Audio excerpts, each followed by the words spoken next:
What's going on, Next Gen fam? Welcome back to Mentor Momentum with Next Gen HQ. I am so excited for you to check out this week's episode. We got to sit down with Beau, the Director of Global Brand and Video Product Marketing at Facebook.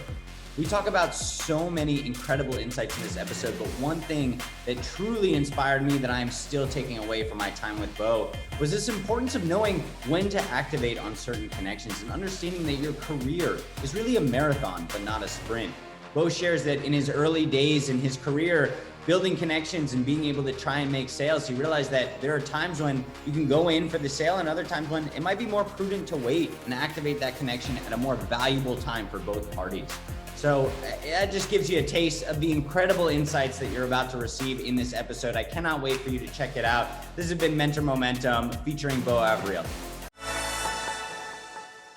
Given your vast experience across multiple industries, what do you think are the key components to build a winning brand? And how can our people as entrepreneurs, in the Next Gen ecosystem, learn from you and your experience and, everything you've done across these incredible lards? I look at it from a lens of, from a product lens and product marketing lens. And, having worked at platforms and large scale tech players, there's definitely a difference in building like the brand of that umbrella company, let's say, and there's importance there, right, in building that brand. There's also importance of building brands within the individual product sets, because those are what really come to life in the eyes of the market in a practical sense for how you invest in those bigger platforms.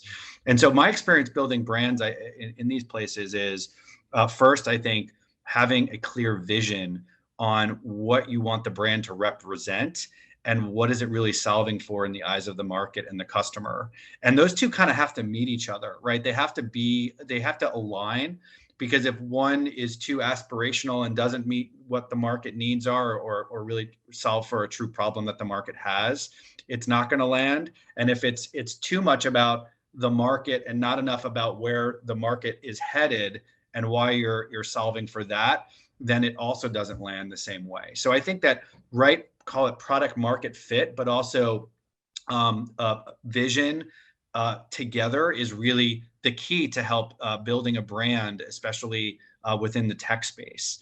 And obviously, that requires a lot of early inbound understanding on what the market needs, but it also requires a future-looking view as to what the market could be and how, from a product perspective, you can bring the market into that direction. And so, in my experience, the marriage of those is really, really critical. I want to go deeper into Beau's story, and obviously, you have so much vast experience across so many industries, different companies in the tech space. But I want to start way back at the beginning. 20-year-old Beau, and coming out of school, thinking about that bright future you got. What's one piece of advice you would give to that version of yourself? Yeah, I think one piece of advice that I would give to myself, which was given to me, and by the way, I think is always a work in progress. And part of building your career and personal development is realizing that it's not about checking the box around these learnings, because a lot of times you never really fully solve. It's really this making yourself better and better with a North Star in mind. And I think that the phrase that really had resonated with me early on in my career, my early 20s, that still does today, is it's a marathon, not a sprint. Your career is a marathon, not a sprint. Yes, there are things like that you have to sprint on when it comes to delivering projects and deadlines and meeting goals. So I don't mean that in the sense of that sense of urgency isn't a good thing, but the journey of your career, the journey of building products that scale, the journey of developing new ideas and seeing them to execution is a marathon. And the reason why is because, rushing into something and trying to put it out before it's ready is never really the right recipe for success.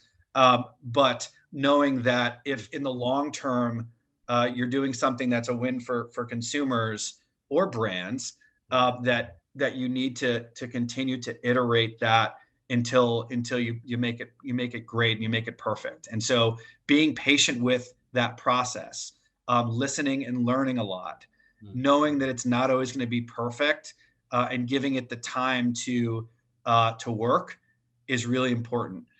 If you race too quickly, you miss a lot. And if in the beginning, if you miss a lot of little things, it can end up to be a really big deal in the long run. So it's a marathon, not a sprint. My first career or my first job in building my career was in television. And in television, I did distribution on the local level. So they call it TV syndication.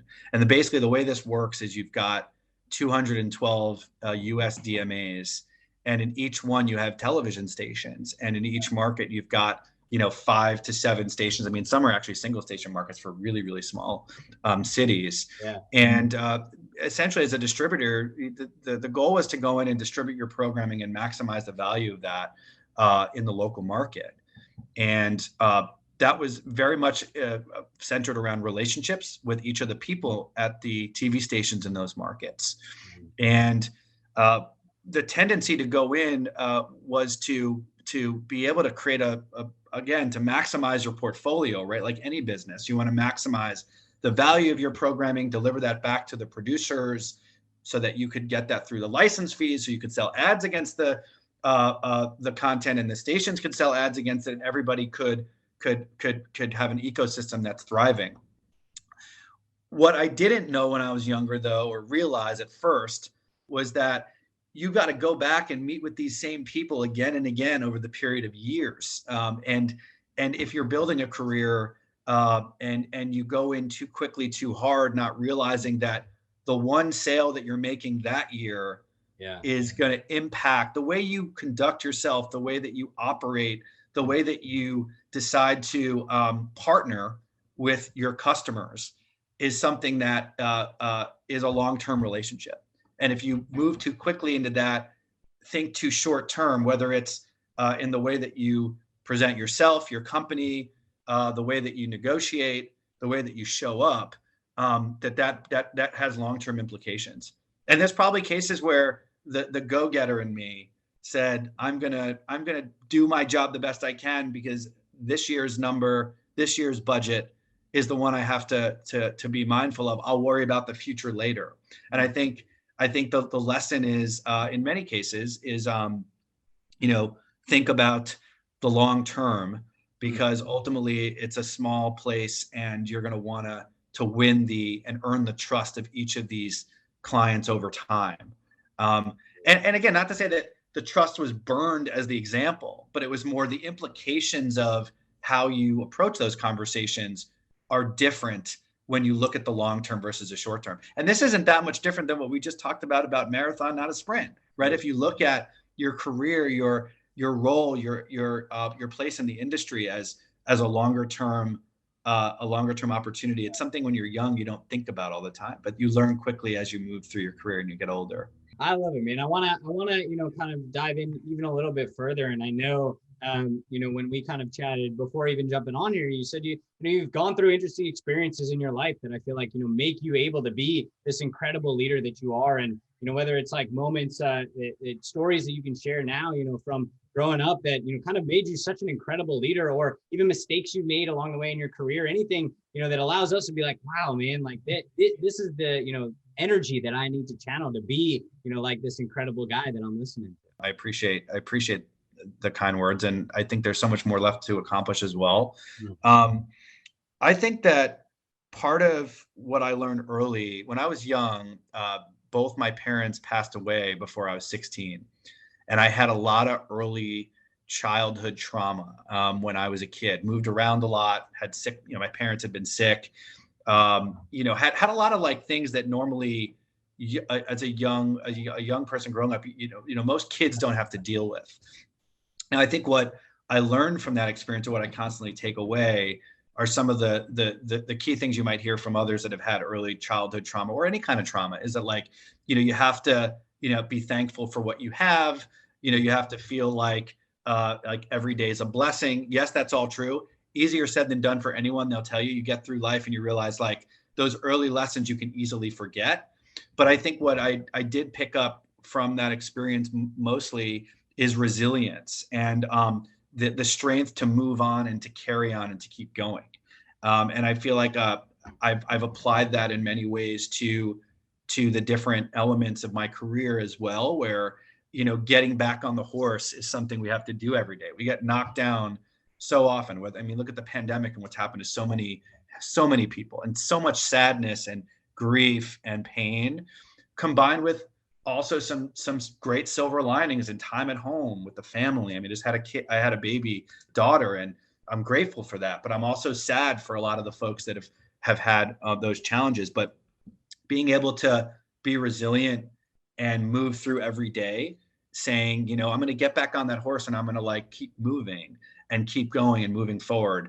I think is something that I learned through my life was a must. I had to do it. I didn't have a choice, but that fact that I didn't have the choice sort of programmed it, hardwired in me. And I'm grateful for it. It kind of, to use lack of a better expression, kind of sucked, right? And for a while it was really challenging, and I did a lot of work on myself and who I am to try to give myself strength after all that had happened. But I think I apply that every day. One lens to kind of show a different perspective, though, is that this idea of resilience and moving on has to be done right. And when I say that, it means not pushing things to move when they maybe need to be evaluated and shown care and empathy. And that's something, I think that combined with the marathon, not a sprint, and some of the other themes I mentioned, I've learned in my career can slow you down, and can impact the team, right? And so, to lean into the resilience is key, but not at the expense of ensuring that you take the time not to move too fast, that people aren't on board, or folks feel like they're overworked or overwhelmed, and because then things break down. So I'm trying to apply it back to career and business and stuff, but that early life experience, I think, had taught me so much, but resilience being the foundational component.